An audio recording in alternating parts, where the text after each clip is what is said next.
G Black in the booth. I had to get my camera out.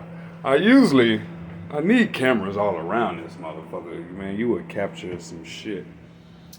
But I just had to get my camera out because I was saying something out loud to myself that needs to be damn heard.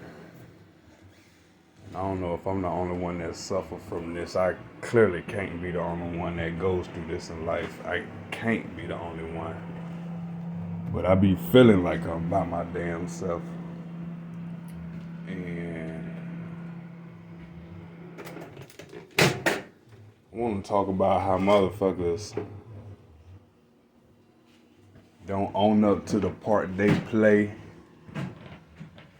in the role of, I want to say, indiscrepancies. You know how people just see how you react to something? Like y'all discussing something and everything might be smooth until, it's starting to seem like somebody don't respect the point of view where you coming from. So they get loud, you get loud. They, what I'm saying, go back and forth. But it's always, yo, how you reacted is remembered. You know what I'm trying to say? So we get into it. We get into a discrepancy, a disagreement, should I say. And if it get to the point where now I'm the one that done got loud or whatever, or done slammed the door or whatever, that's the only part that's remembered is how I reacted. And people don't like to take responsibility to how it got to that point. It's always, well, you started hollering, where you started doing this, and then it went left. I'm like, but before that, we was just talking. It ain't like we went into it like that. At first, we sat down and agreed to have a discussion about it.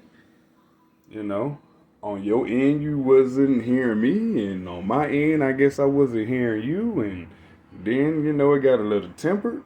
You got a little heated, I got a little heated, and now we both heated. But then at the end of the day, because it ain't about who can shut who down, but usually, I'm the motherfucker that's it. I'm sick.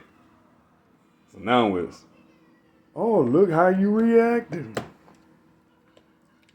So when you in a relationship and you always seen as the one overreacting, and if you care, you try to think about that. Like, okay, maybe I do overreact. So, in my case, you try to learn to not react to shit. So now you in the confrontation, and it's getting heated. But this time, you're acting, remaining neutral.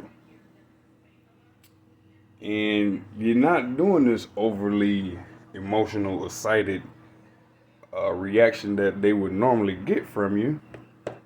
And now, for some reason, that gets a reaction as if I don't care enough about what we talking about no more because I ain't with you. I try to downplay it because now I'm trying to hear you out. And now I'm just like, okay, that's how you feel about it. And I told you how I feel about it. It's a disagreement, but this time I'm not erupting with you.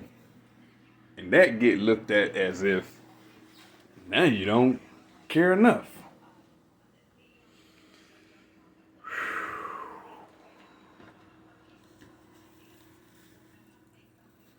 When I try to overcare, when I try to care enough, it's you're overreacting.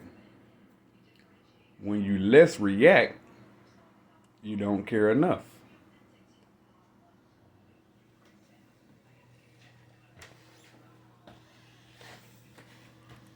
This shit is saddening because it's frustrating, it's confusing. It's confusing to somebody that's trying to make it work with somebody, anybody.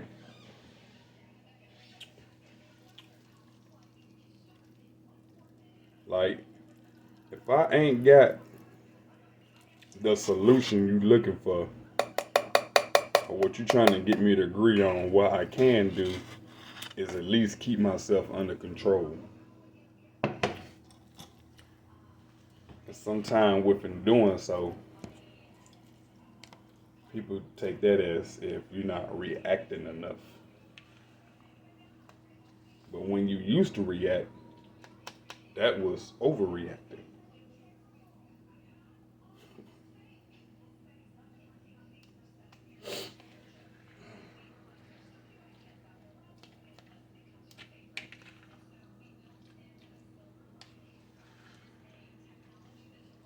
At the same damn time,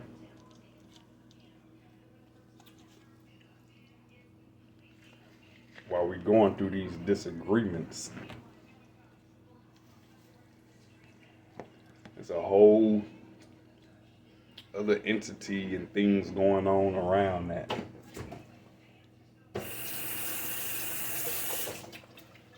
We might be having a disagreement that we ain't having enough sex or something. Okay, that's just one thing. So that's what we talk about. So the things that's outside of that, that surrounds that is, we both got different things we do in the day. We live in two different places. Not long distance, but we're in two different places. So, what's the solution to that? The conflict is we're not having enough intimacy, and the things that surrounds that is we got different things we do in a day. We live in two different places. We got different things going on. So how do we meet? It's a whole list of things that might happen. I ain't even about to say what a solution could be. That's on for two parties to agree on. But when you got one party that don't agree to none of that shit, can't uphold to none of that, what the fuck is the energy was for? The list can be long, but the person of interest that you trying to make an agreement with don't see shit, or they only just see one way, which is their way. They don't see a long list. They just see their way. So in the midst of having that disagreement, you know, it starts out as a cordial, mutual respect for just let's put it on the table to we just ain't gonna see eye to eye. And now that I done got upset about it, we ain't even talking about the problem no more. We just talking about now I'm upset.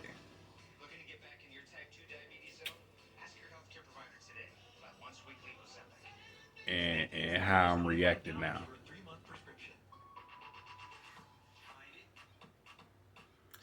That ain't some kind of cold ass mind game. I don't know what is.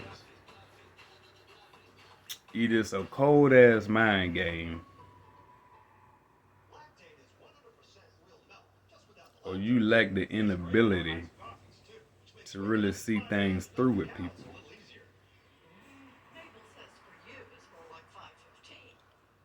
I don't know, I'm talking to the camera now, but if I was just talking to myself, I've been done solved the motherfucking case by now. I'm just talking to the people because y'all might leave some feedback or something. I'm about to get ready and eat. That's a cold ass mind game. it helps give you a little bit of correctness in yourself, though. If somebody playing that game with you, let you know how far you should be willing and ready to go. Cause sometimes in the midst of them arguments, that shit go too far. But if you knew a motherfucker was incapable or was playing the game with you, you probably wouldn't even waste a lot of that energy that you have had in the past. All right, G Black in the booth. I'm hungry. Think about that shit.